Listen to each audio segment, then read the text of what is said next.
Good afternoon. I don't know if you can see a thing. This is Troy from the Do-It-Yourself World, the Off-Grid Project. We're looking at 76 degrees in, 44 out. Rain. Rain is predicted for forever. Rain, rain, rain. Today is not the date. I don't even know the date right now. I have to fix that. It is relatively dark in the tiny house on wheels. I have very limited power because there has been no sun. I'm tripping on cats as I'm trying to walk around. Both cats are out, running under my feet, as cats like to do. I think cats want to kill their owners, and then they can have the house to themselves. I think that's their hidden agenda. Anyway, you wouldn't see them anyway because it's dark in here. I'm gonna go out and brave the rain and show you why I have done no work today. All I've done today, and late into the night last night, I have studied shingles and siding installation extensively, and I have a new plan. I like what I've started. I like the looks, but I have listened to you guys, to everybody, and I fear that I would lose 50% of my subs if I didn't change what I'm doing right now. So let's go on outside and I'll show you. I decided to make this really quick video quickly so that I don't anger any more people, because it seems like there's quite an uproar about the mistake I'm making on the siding, and I'm going to show you that I have been paying attention to everyone and show you what my plans are for proceeding. Before we proceed and go outside, because I don't know if it's raining at this moment or not, and I don't want to get the camera messed up. The siding, if I was to do it the professional and right, in quotes, way, it would be about 9,000 pounds of pallet wood added to my tiny house on wheels. Currently, the tiny house is sitting at about 6,000 pounds, which is still under the limit of the trailer frame. And okay, if I was to empty my possessions out of the house, it would be about 6,000 pounds empty, which I could still drive down the road as is. If I was to add 9,000 pounds of pallet wood onto the house, that would be 1.5 times what the weight of the house currently is, and the whole thing would probably collapse and fall into a big pile of rubble, which might excite some and upset others. Some may cry, some may cheer. But I would be one of the ones crying probably, and that would not be very professional on video. So I'm not going to do that. That having been said, I have an idea how to put the pallet wood siding on my house as I have planned, keeping it light, but yet waterproof. So let's go outside here. The first thing you'll notice is the happy sound of silence at the off-grid homestead. I have no gas for the generator. It's not that I can't afford it, it's that I can't carry a 5-gallon can to the house through all the mud. I have to walk a quarter mile from the car to the tiny house, and I have to go and dig out a smaller can and transfer some gas into it. But honestly, I am sort of experimenting right now. Believe it or not, 2 days of no sun, and the forklift battery is sitting at 12.4 volts. Now I laugh as I say this because the forklift battery over here has been previously sitting at 12.2 volts continuously. Well, I've been trying to baby them and nurture them and care for them and pamper them. And now that there's no sun and I am just running them, they're at 12.4 volts. Very odd. So I am using the batteries very lightly. I'm being very sparing and using just the laptop. I charge the laptop, then unplug it, use it on its own battery. Charge the laptop, unplug it, use it on its own battery. It uses less power that way overall. And I'm using an LED light indoors, a battery-powered LED desk lamp somebody got me, and the T-light powered lamp that I am reviewing that I probably haven't even mentioned yet, and I just let loose a Spoiler alert. Anyway, I'm reviewing a really cool and amazing product that is powered by a tea light but puts out 20 times more light than a tea light would. And that's a review for later. So, house siding. Alright, it has been raining all day. The front of the house, oddly, doesn't really get any water. Well, the tar paper looks damp in places, so it must be hitting it some. Yeah, you can see can you see that? Wetness like patterns on the tar paper. But the wood doesn't show it. I guess it's absorbing it. The thing is, an average rain like today, nothing is getting behind the wood. So I thought, happily, I will just leave it as is. Now don't get mad at me yet. Hear me out.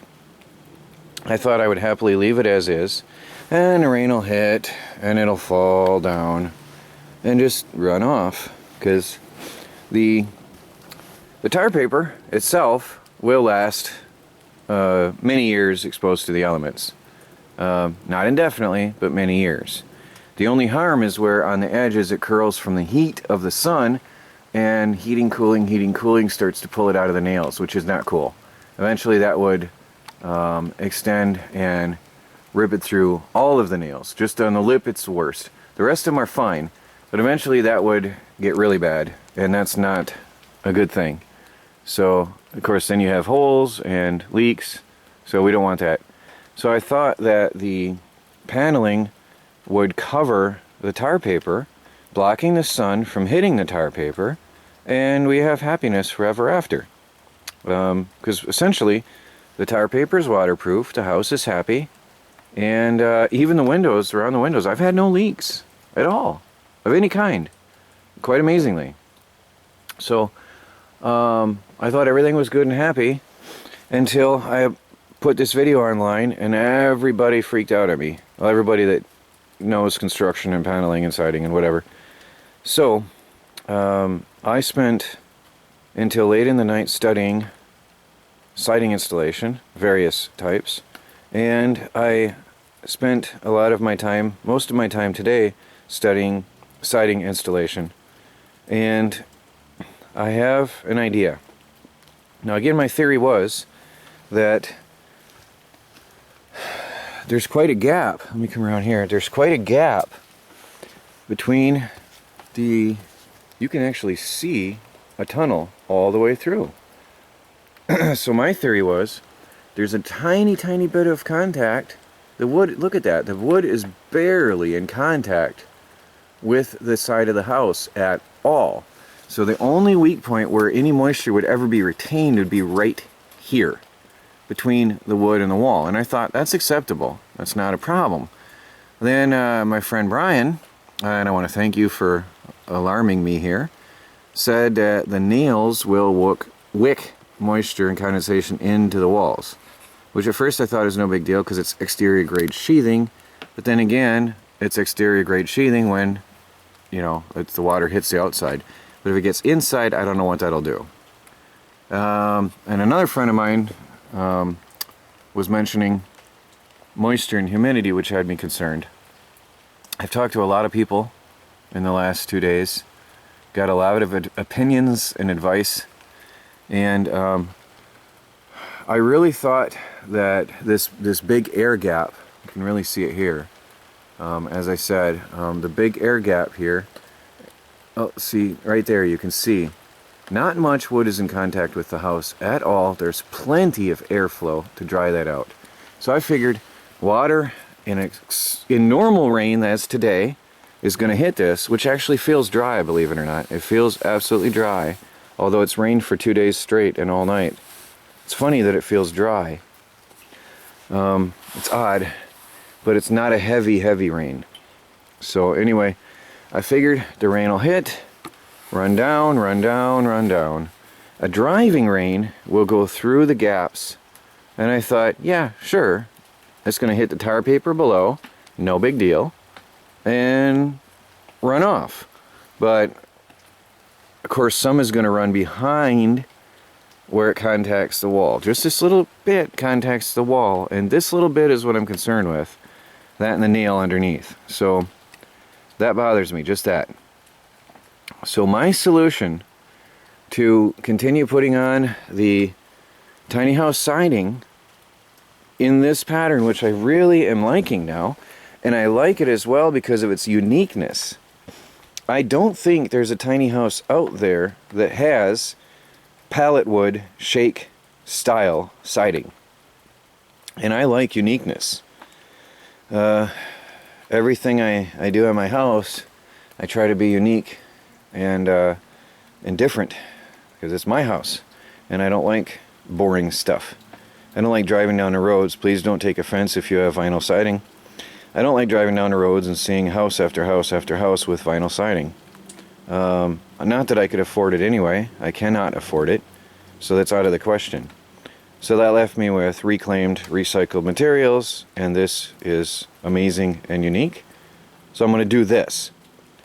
Now the solution. I've been dragging on mentioning the solution. I have studied how cedar shake siding and or shingles. Usually it's done with shingles. Shingles being a very dangerous area where you have to be extremely careful of preventing water. What I would do in the future, all right, I'll put a whole row of shingles, okay? And then I'm going to run a 10-inch wide piece of tar paper coming down to just below a quarter inch from the lip. So the tar paper I'll have to line up perfectly, and then this will overlap over the tar paper a quarter inch, okay? So the shingle on top is going to cover the tar paper, okay? The tar paper will start right about here above, so there's enough, okay? That way, the rain, if it hits inside this gap, or a hole, or expansion, because these might crack or split or expand, I do believe, shrinkage. I do believe, because I put these on in a wet season, that they're not going to expand as some have feared. I did read the comments, yes. Some have feared that they would expand, but because it's at a wet season and a wet time I'm installing them, worst case, they're going to shrink, if anything, which will widen the gap, which will cause more water to drive through. But in this case, with the tar paper behind here, the water is going to drive through, be trapped by the tar paper behind the wood, and run out over the next row. And if water got into that gap through capillary action, again, it'd be trapped underneath, run out, run out, run out, run out. It cannot get behind. It cannot get into the exposed end grain, which is the most vulnerable part of the wood, from my understanding. And it cannot get into the nails. There's my answer, all right? And this is what I'm going to do. Unless somebody tells me a good reason not to do that, and how to do it without adding 9,000 pounds of weight to my house, and how to do it without buying siding, which is out of the question. The off-grid project is about building stuff myself on a budget, and even if I had the money, it wouldn't be right. I could no longer do my projects in good conscience, because then I'm not helping anybody or teaching anybody how to recycle materials. And I want to thank everybody who is advising me, helping me, and suggesting and commenting, because through helping me, you're helping people who are watching my videos and learning from my trials and errors, and from your comments, which are influencing what I do. So I want to thank you guys, everybody. I cannot take everybody's advice. I cannot take everybody's opinion, because if I did, you end up with something like the Rambo Shorts video I did a while back. It doesn't turn out very pretty.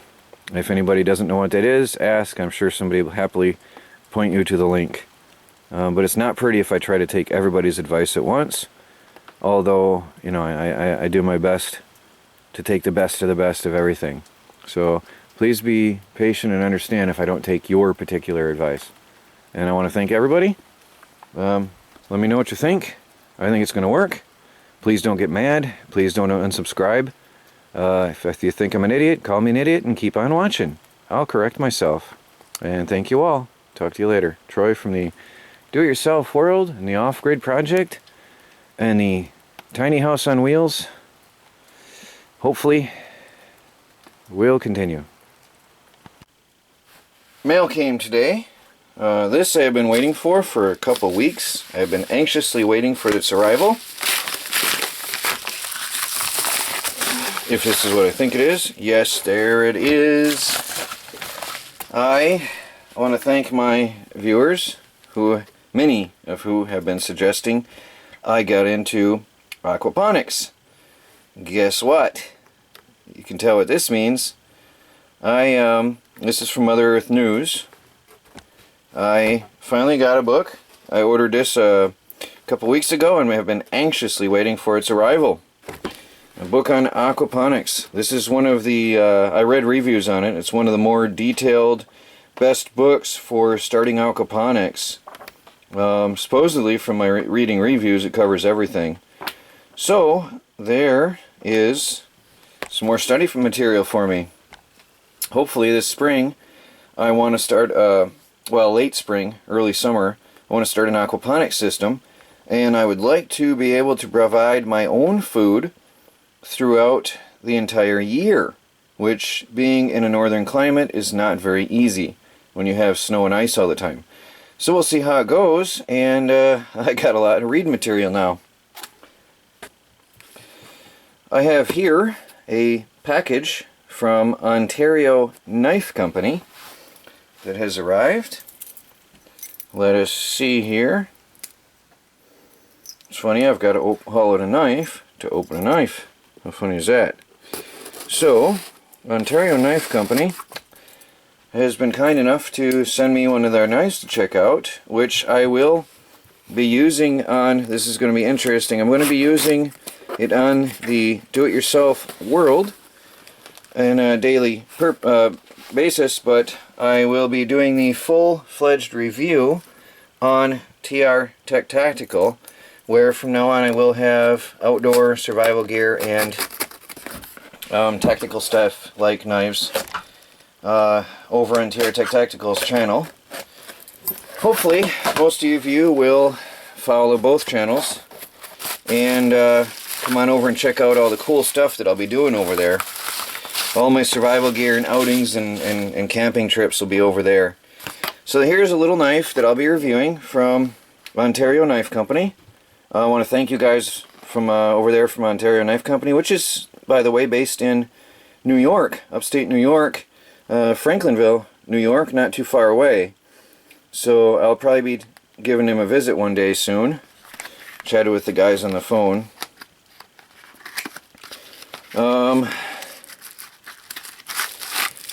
Just want to check it out. See what we got here. This is the rat folding knife. See what the box says. If it really, yeah, this is the rat Model 1 folding knife. So I will be doing a full review over on the TR Tech Tactical website. It's got a nice feel. I think that's a plastic type of material. Convenient. Thumb on both sides. Thumb flip on both sides. That's good. Right or left-handed use. Well, it's a smooth opening operation. Very, very smooth operation. Wow. My first impression is very good. Nice tight lock. Well, thank you guys. Let me see. Model 1 AUS 8. Made in Taiwan, stamped right on there. So I don't know if that means the knife blade or the entire, it says right on it, made in Taiwan. Okay. Well, we'll be checking this out, and guys, come on over to TR Tech Tactical and check out all the exciting things we'll be doing over there. And I want to say thank you again, Ontario Knife Company. I'm going to be using this in the next few minutes. I've got some more packages to open. Seems like when the mail delivers, they deliver all at once. It's perfect for a rainy day. Boy, the action on that is so smooth. So smooth. So I've got this little envelope, came in the mail. Let's see what we got. I don't want to cut through it. See how sharp. Wow, that is razor sharp. Wow. Almost cut through my table. Wow. What do we got here? Oh, look at that. Okay, I'm not sure who sent this.